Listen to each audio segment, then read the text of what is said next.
শুনতে কি চাবে তোমায় স্বাগত। এই সপ্তাহের গল্প হারানো জিনিস, লেখক শীর্ষেন্দু মুখোপাধ্যায়। গল্প পাঠে রয়েছি আমি, সঞ্জীব। নস্যির কৌটোটা কোথায় যে রাখলেন সুধন্য কিছুতেই খুঁজে পাচ্ছেন না। নাক দিয়ে জল আসছে, সুরসুর করছে, ভারী অস্বস্তি। সম্ভব অসম্ভব সব জায়গাতেই খুঁজেছেন। দু একবার মিনমিন করে বউ হেমন্তবালাকেও জিজ্ঞেস করেছেন, জবাব পাওয়া যায়নি। হেমন্তবালা রেগে আছেন। ছোট মেয়ে বুচি পুরনো তেঁতুলের শেষ একটা টেলাও চুরি করে নিয়ে গেছে। পুরনো তেঁতুলের একটা মাখা করতে গিয়ে হেমন্তবালা ডেলাটুকু বের করে ধনেপাতা, গুড়, লঙ্কা সব গুছিয়ে রেখেছিলেন।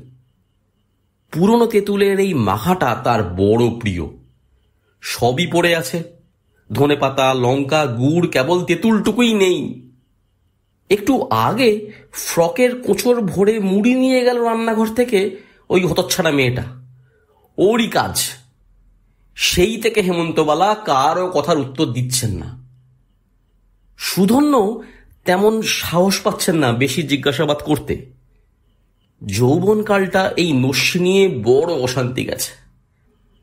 ফুলশয্যার রাতে বউয়ের সঙ্গে প্রথম পরিচয়ের প্রাককালে সুধন্য একটি প্রচণ্ড নস্যি নিয়ে স্নায়ু ঠিক রাখার চেষ্টা করেছিলেন। নতুন বউ হেমন্তবালা প্রথম কাছে এসে খুব অবাক হয়ে বলল, তুমি নস্যি নাও? লজ্জিত সুধন্য বললেন, নি মাঝে মাঝে। এ মা গো, নোংরা জিনিস, সিগারেট খেতে পারো না? সুধন্য নিভে গিয়েছিলেন। নতুন বউ নস্যি ঘেন্না পায়, কিন্তু তিনি করেন কি? স্কুলের নিচু ক্লাস থেকে নেশা ছাড়ানো মতো যায় না। তবু নতুন বউয়ের ঘেন্না দেখে বিয়ের পরপর নস্যি ছেড়ে সিগারেট ধরেন। কিন্তু তাতে চোখে জল আসে, গলা খুসখুস করে, নেশা আসে না। উপরন্তু নস্যির অভাবে সারা দিন নাকে জল আসে, হাঁচি আসে, মাথাটা ঘোলাটে লাগে। এক টিপ নস্যির জন্য প্রাণ আনচান করে। হেমন্তবালা বলতেন, নস্যি নেওয়া পুরুষ বড় বিশ্রী। তবু পুরুষকার দিয়ে নস্যির উপর জয়ী হওয়া যায়নি। তার অবস্থা দেখে অবশেষে তার মা তাকে ডেকে বলেন, বাবা, নস্যি না নিলে তুই কি বাঁচবি? সারা দিন তোর মুখ চোখ কেমন ধারা জলে ডোবা মানুষের মতন দেখায় যে। নতুন বউ রাগ করে তো করুক, মেয়েরা বড় ট্যাঁটন হয়। ওসব মন বুঝে অত চলতে নেই, পেয়ে বসবে। তুই পুরুষ, পুরুষের মতন হ। নস্যি ধর আবার, নইলে শরীর পাট হয়ে যাবে। নেশা কি সহজে ছাড়া যায়? মায়ের আদেশে সুধন্য আবার নস্যি ধরেন। নস্যি ধরে হাঁপ ছেড়ে বাঁচলেন বটে, কিন্তু হেমন্তবালা এক সপ্তাহ কথা বললেন না। তারপর যখন বললেন, সেই কথাও আগ্নেয়গিরির মুখ থেকে বেরিয়ে আসা লাভা ছাড়া কিছু নয়। তবু সুধন্য যেমন নস্যি ছাড়তে পারলেন না, তেমনি হেমন্তবালাও স্বামীকে ছাড়তে পারলেন না। তবে নস্যি তাদের বিবাহিত জীবনের একটা স্থায়ী অশান্তির কারণ হয়ে রইল। পরে হেমন্তবালা সুধন্যর নস্যির ন্যাকড়াও কেচে দিয়েছেন, তবু এই বুড়ো বয়সেও সুধন্যকে নস্যির জন্য কথা শুনতে হয়। রাগ হলে হেমন্তবালা এখনো সুধন্যর নস্যির কৌটো বাইরে ছুঁড়ে ফেলে দেন। কতবার নতুন ডিবে কিনতে হয়েছে। আজ সকালেও নস্যি নিয়েছেন বেশ কয়েকবার। আজকাল কিছু বেশি নেন। সম্প্রতি চাকরি থেকে অবসর পেয়েছেন, হাতে কাজ নেই, ফালতু দিন, ফালতু সব সময়। এত ছুটি কাটাবেন কি করে তাই ভাবতে ভাবতে টিপের পর টিপ নস্যি নিয়ে নেন। হিতাকাঙ্ক্ষীরা বলে, কপালে নস্যি জমে নাকি মানুষ মরে যায়। সুধন্য ভাবেন, তা হবে। সিগারেট তামাক পাতায় ক্যান্সার হয়, মদে লিভার সিরোসিস হয়, আফিং খেলেও কিছু না কিছু হয়, নেশা করলেও সব তো আছেই। নস্যির কৌটোটা খুঁজে না পেয়ে খুবই অস্বস্তি হচ্ছিল। বিছানার তোষক উল্টে দেখলেন, খাটের তলা খুঁজলেন, তাকটাকগুলো সবই খুঁজলেন, কোথাও নেই। একটা জীবন ধরে নিজের একটু বাড়ি করতে পেরেছেন তিনি। মফস্বল শহর বলে জমির দাম বেশি লাগেনি, চুন সুরকির গাঁথুনি দেওয়ার খরচ কমই হয়েছে। দুখানা মাত্র ঘর, মাঝখানে একটু উঠোন, উধারে রান্না আর স্নান ইত্যাদির ঘর। কিছুই না, তবু খুব কষ্ট গেছে এটুকু করতেই। দেওয়াল ওঠে তো ছাদ হয় না, ছাদ হলো তো পলেস্তরা বাকি থাকলো, সেটা করলেন তো বারান্দা সিমেন্ট করা বাকি থাকলো। সে একটা লড়াই গেছে। লড়াই যখন শেষ হয়েছে তখন বয়সও শেষ, বাড়ি ভোগ করার বাকি আর অল্প দিনই। তবু একটু তৃপ্তি। শেষ তো হলো, সারা জীবনে নিজের বাড়ি বলে বলার মতন কিছু তো হলো।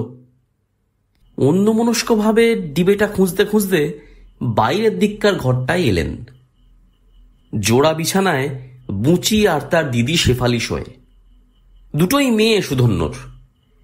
বেশি বয়সে বেশ পরপর দুটো মেয়ে হলো। বিয়ে দেওয়ার সময় পাওয়া যাবে কি? বড় মেয়ে শেফালির 20 বছর বয়স চলছে, বুচির মোটে 12। শেফালির জন্য তোড়জোড় করতে হয়, হাত খালি বলে তেমন উৎসাহ পান না। মেয়ে তেমন সুন্দর নয়, যদিও খুবই আদরের। এ ঘরটায় পড়ার টেবিল রয়েছে কেরোসিন কাঠের, সস্তা আলনা, বইয়ের থাক, এসোজন বসোজনের জন্য কয়েকখানা টিনের চেয়ার। তাতে শেফালি আর হেমন্তবালার নিজেদের হাতে কাজ করা সব ঢাকনা। দেওয়ালে রবি ঠাকুর আর বালগোপালের ছবি। পড়ার টেবিলের উপর একটা সস্তা ট্রানজিস্টার রেডিও, নেভানো হ্যারিকেন, ছড়ানো বইপত্র, সবই হাতড়ে দেখেছেন সুধন্য, তবু আর একবার দেখলেন। হ্যারিকেনের তলায় নস্যির ডিবে থাকার কথা নয়, তবু সন্দেহ থাকে কেন ভেবে সুধন্য হ্যারিকেনের তলাও দেখলেন। নাকটা সুরসুর করছে, জল আসছে। দীর্ঘ 40 বছরেরও বেশি কালের নেশা, নস্যি না হলে পাগল পাগল লাগে। দেওয়ালের পেরেকে একটা লাল ভ্যানিটি ব্যাগ ঝুলছে, শেফালির। আজকাল গরিবের মেয়েদেরও এসব থাকে, ভ্যানিটি ব্যাগ, লিপস্টিক, ঘড়ি। তাঁর মেয়েরও আছে। একটা জীবন ধরে ল্যান্ড সেটেলমেন্ট অফিসের কেরানি ছিলেন। বুড়ো বয়সে রিটায়ারমেন্টের আগে কিছুদিনের জন্য বড়বাবু হয়েছিলেন, কিন্তু নিজেরই পুরনো অফিসের বড়বাবু হওয়ায় পুরনো সহকর্মীরা তেমন মান সম্মান করতো না, মানতও না খুব একটা। তবু বড়বাবু হয়েছিলেন। কিন্তু গা থেকে গরিব গরিব গন্ধটা আর গেল না, নস্যির গুঁড়োর মতন লেগে রইল গায়ে। কিন্তু মেয়ে বউকে কষ্ট দেননি তেমন, যথাসাধ্য অভাব মিটিয়ে গেছেন। যতদিন মা বেঁচে ছিলেন ততদিন মাকেও সুখেই রেখেছেন। ধকল যা কিছু নিজের ওপর দিয়েই গেছে। সেটেলমেন্ট অফিসের লোকেদের কিছু উপরি আয় থাকে, সে তেমন কিছু নয়। সুধন্যরও ছিল। এ বাড়ির গাঁথুনিতে সবই গাঁথা হয়ে গেছে, হাতে তেমন কিছু নেই। ভ্যানিটি ব্যাগের মধ্যে ডিবেটার যাওয়ার কথা নয়, তবু তিনি শেফালির ব্যাগটা পেরেক থেকে নামিয়ে আনলেন, কিন্তু খুলতে পারছিলেন না। এ সময়টায় শেফালি তার কোন বান্ধবীর বাড়িতে পড়া বুঝতে চায়, পার্ট 2 পরীক্ষা দিচ্ছে এবার। ধারে কাছে কেউ নেই। ব্যাগটার মুখ এমন হাঁসকল দিয়ে লাগানো যে নানা রকম টিপ আর চাপ দিয়েও অনেকক্ষণ খুলতে পারলেন না। তারপর হঠাৎ করে টান দিতেই সহজে খুলে গেল। ভিতরে বেশি কিছু নেই, কয়েকটা খুচরো পয়সা, লিপস্টিক আর খুদে গোল আয়না, কলেজের মাইনের রসিদ বই, পেন, ভুরু আঁকার পেন্সিল, একজোড়া গগলস। ডিবেটা নেই। কলেজের মাইনের রসিদ বইটার ভিতর থেকে একটা ভাঁজ করা চিঠি বেরিয়ে আছে। আজকাল সময় কাটে না, তাই চিঠিটা দেখে খুশি হলেন সুধন্য। মেয়ে চিঠিপত্র পাচ্ছে তাহলে। দেখতে ভালো নয় মেয়েটা, চিঠি পাওয়াটা সুলক্ষণ। ছেলেটা যদি জাতের হয় তো বরং উৎসাহই দেবেন। চিঠিটা খুলে চশমা এঁটে দেখে একটু হতাশ হলেন। প্রেমপত্র নয়, আবার নয়ও বলা যায় না। অমল নামে একটা ছেলের চিঠি। সে পলাশী ছেড়ে কলকাতায় চলে গেছে। সেখান থেকে পলাশীর জন্য মন কেমন করা চিঠিতে নানা জনের খবর জানতে চেয়েছে। কেষ্টনগর কলেজে একসঙ্গে পড়তো বোধহয় এক সময়। চিঠির শেষে ভালোবাসার বদলে প্রীতি ও শুভেচ্ছা জানিয়েছে। নীরস চিঠি, বানান ভুলও অনেক চোখে পড়ে। বাঙাল ছেলে বোধহয়, বাড়ি বানান বাড়ি লিখেছে। যথাস্থানে চিঠিটা রেখে দিলেন। ডিবেটা পাওয়া গেল না। কোথায় যে নিজেই রাখলেন বা হেমন্তবালা ফেলে দিলেন তা বোঝা যাচ্ছে না। আবার নতুন ডিবে আর নস্যি কিনতে বাজার পর্যন্ত ধাওয়া করা বড় ঝামেলার ব্যাপার। পলাশিতে বাড়ি করাটাই কি ভুল হয়েছিল? এ অঞ্চলটা আসল পলাশি নয়, এর নাম মীর বাজার। আসল পলাশি অনেকটা দূর। সেখানে চিনিকল হয়েছে, আশেপাশে আখের চাষ হয়। সিরাজউদ্দৌলার যুদ্ধক্ষেত্র এখন মাঠ জঙ্গল হয়ে পড়ে আছে, সে আম বাগানও নেই। তবু পলাশি নামটা বড় বেশি ইতিহাস প্রসিদ্ধ। কিন্তু স্টেশনের কাছে এই মীর বাজারও সেই আদ্যিকালে পড়ে আছে। কলকাতা 4 ঘন্টার পথ লালগোলা প্যাসেঞ্জারে। কেষ্টনগর না গেলে ভালো জিনিস পাওয়া মুশকিল। কলেজও কেষ্টনগরে। সেখানেই চাকরি করতেন সুধন্য। 30 টাকায় ঘর ভাড়া করে থাকতেন। তারপর বন্ধু সুধীর বাণিজ্যের পাল্লায় পড়ে মীরবাজারে বাড়ির জন্য জমি কিনলেন। কোনো মানে হয় না। কতগুলো টাকা বাড়িটায় আটকে রইল। কেউ কেউ পরামর্শ দিয়েছিল আরো কখানা ঘর তুলে ভাড়া দিতে। সেটা করেননি, ভালোই করেছেন, কারণ ভাড়া নেওয়ার লোক জুটত না। মীরবাজারে কে আর থাকতে আসবে? তাই ভাবেন বাড়িটা করাই ভুল হয়েছিল। 30 টাকা করে বছরে 360 টাকা টেনে গেলেও হাতের পাত্রে কিছু থাকতো। শেফালির বিয়েটা দিতে পারতেন, বুচিরও একটা গতি হতো। বুচি কোথায় খেলতে গিয়েছিল? সারাদিনই পাড়া বেড়ায়। ঘেম ও শরীর নিয়ে হাঁসফাঁস করতে করতে দৌড়ে ঘরে এলো। বিছানার তোষক থেকে একটা ন্যাকড়ার পুতুল বের করে নিয়ে চলে যাচ্ছিল। হেমন্তবালা তককে তককে ছিলেন। উঠে এসে ডাকলেন, বুচি। বুচি দৌড়। হেমন্তবালার হাতে একটা বেলনা, সেইটা বাগিয়ে তিনিও দৌড়ে বেরোলেন। বুচি! সুধন্য সময় কাটে না। তিনিও দৌড় প্রতিযোগিতা দেখতে বাইরে বেরিয়ে এলেন। খুবই চমৎকার দৌড় হচ্ছে। বুচি হরিণের মতন দৌড়ে বটে, কিন্তু হেমন্তবালাও যে এ বয়সে এত জোর ছুটতে পারেন তা সুধন্যর জানা ছিল না। সামনের একটু মাঠ মতন, তারপর রাস্তা। বুচি রাস্তায় উঠে গিয়েও রেহাই পায়নি। হেমন্তবালা শাড়ি সামলে চমৎকার দ্রুত বেগে বুচির 4 হাতের মধ্যে চলে গেছেন। বুচি একবার পিছু ফিরে চেয়ে এত অবাক যে প্রায় ধরা পড়ে গিয়েছিল আর কি। একেবারে এক চুলের জন্য বেঁচে গেল। উমাগো বলে আবার ঊর্ধ্বশ্বাসে বুচি দৌড়ে নাগালের বাইরে চলে গেল। হেমন্তবালা কদম গাছটার তলায় দাঁড়িয়ে হাঁপাচ্ছেন। কষ্ট হয় সুধন্যর। হেমন্তবালা করুণ সুরে চেঁচিয়ে বললেন, বুচি। বুচি দূরে দাঁড়িয়ে হিহি করে হাসে। হেমন্তবালা প্রায় কান্নার মতন স্বরে বলেন, বুচি রে, তোর ধর্ম কি এই বলে? তোর ধর্ম তোকে এই বলে? কি করুণ আবেদন শুনে সুধন্যরও মায়া হয়। কিন্তু হেমন্তবালার গলার স্বর হঠাৎ বদলে গেল। হাতের বেলনাটা তুলে পুলিশের মতন আস্ফালন করে চিৎকারে পাড়া মাত করে কর্কশ স্বরে বলতে থাকেন, আসিস আজকে, ভাতের পাতে ছাই বেড়ে দেবো। খাবি না বুচি? খেতে আসবি না? তখন দেখিস। এই বলে হেমন্তবালা ফিরে আসছিলেন। এ সময়টায় মুখোমুখি হওয়া ভালো নয়।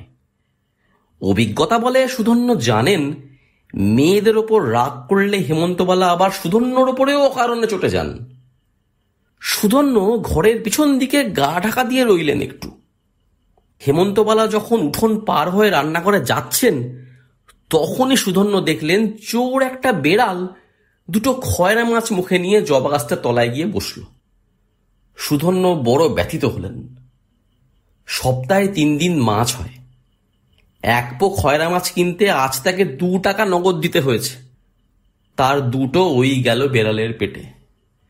বেড়ালটাকে তেড়ে গেলেন না সুধন্য। গিয়ে লাভ কি? বেড়ালের মুখের মাছ তো হেমন্তবালা আর হেসলে তুলবে না, খাচ্ছে খাক। হেমন্তবালার চিৎকার শোনা গেল একটু বাদেই। চোখের পলকে দুটো মাছ খাওয়া হয়ে গেল। বুচির বাপ কি একটুও চোখে চোখে রাখতে পারে না বাড়িঘর নাকি? কোথায় গেল লোকটা? নস্যির ডিবেটা এখনো পাওয়া যায়নি। সুধন্যর খুব অস্বস্তি হচ্ছে। বুচিটা বাড়ি ফিরলে ওর মায়ের হাতে আজ খুব পেটন খাবে। দুপুরের কলকাতা যাওয়ার ট্রেনটা এসে স্টেশনে ঢুকল। সামনের মাঠ ভেঙে দুজন ধুতি পরা লোক গাড়ি ধরতে দৌড়চ্ছে। চমৎকার দৌড়। কিছুক্ষণ চেয়ে থাকেন সুধন্য। পাবে কি না পাবে। স্টেশনের হাতায় প্রায় পৌঁছে গেছে। ঘন্টি বাজলো, গার্ড হুইসেল দিল, ইঞ্জিন কু দিল, সব নিয়ম মাফিক। ছেলেবেলা থেকে দেখে আসছেন ঠিক একইভাবে ট্রেন ছাড়ে। লোক দুটোর একজন সিগন্যালের তারে হোঁচট খেয়ে পড়তে পড়তে সামলে গেল। সুধন্য হাঁ করে চেয়ে আছেন। শেফালির গলা পেলেন, বাবা? উত্তর দিলেন না। দেখছেন না, পেয়ে গেল। ওই প্রথম লোকটা উঠে পড়েছে কামরায়। উঠে হাত ঝুলিয়ে দ্বিতীয় লোকটাকেও চলন্ত গাড়িতে তুলে নিল টেনে। বাঁচা গেল। বাবা হাঁ করে দেখছো কি? মনটা ভালো নেই। কেন যে বুচিটা তেঁতুল চুরি করতে গেল। আজ দুপুরে খাওয়ার সময় ফিরে এলে খুব মার খাবে মেয়েটা। ছোট মেয়েটা যতই দামাল দুষ্টু হোক, ওর কান্না শুনলে সুধন্যর বুকটা কেমন করে যেন। ওটার ওপর তার বড় মায়া। ছোট্ট মেয়েটা। কি দেখছিলে? শেফালি জিজ্ঞেস করে ফের। দুটো লোক দৌড়ে ট্রেন ধরল, তাই দেখলাম। আজকাল আর দেখার আছেটা কি? যা চোখে পড়ে দেখি। শেফালি এমনিতে শান্ত মেয়ে, কিন্তু খুব জেদি, রাগীও। তাছাড়া বাপকে বাপ বলে বিশেষ গ্রাহ্য করে না। বেশি আদর দিলে যা হয়, যারা আদর দেয় তাদের ওজন কমে যায় এদের কাছে। শেফালি বিরক্ত হয়ে বলল, শোনো, আমাদের বায়োসায়েন্স থেকে মহারাষ্ট্রে পাঠাচ্ছে স্পেসিমেন কালেকশনে। প্রায় 20 জনের টিম যাবে। ও, কলেজ একটা গ্র্যান্ট দিচ্ছে, যাতায়াতের ভাড়া ওরাই দেবে। থাকা খাওয়ার খরচ আমাদের। পার হেড 150 টাকার মতন লাগবে। ও, আমাকে সিলেক্ট করেছে। সুধন্য চুপ করে থাকেন। শোনেন, হেমন্তবালা বেড়ালে 14 পুরুষ উদ্ধার করছেন, সেই সঙ্গে বুচি আর সুধন্যকেও। টাকাটা দেবে বাবা? টাকা? টাকা মোটে 150। আচ্ছা, না হয় তুমি আরো কম দিও। 100তেই আমি চালিয়ে নেব। একটা জায়গায় ঘোরাও হবে। সুধন্য শ্বাস ফেলেন। দেবেন বই কি, না দিয়ে যাবেন কোথায়?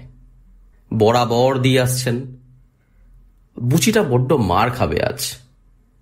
বেড়ালটা 2টো মাছ নিয়ে গেল, মোট 5টার মধ্যে 2টো। শেফালি 100 টাকার ধাক্কায় ফেলে দিল। বাড়িটায় কত টাকা আটকে আছে। ছেলেও নেই যে ভোগ করবে।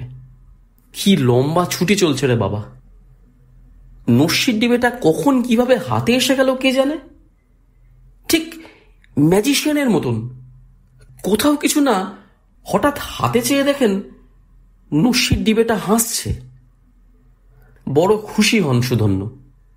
ভগবান মঙ্গলময়। সুধন্য পৃথিবী ভুলে নস্যির ডিবের মুখে টোকা মারেন। খুব জোর একটা টিপ নেবেন।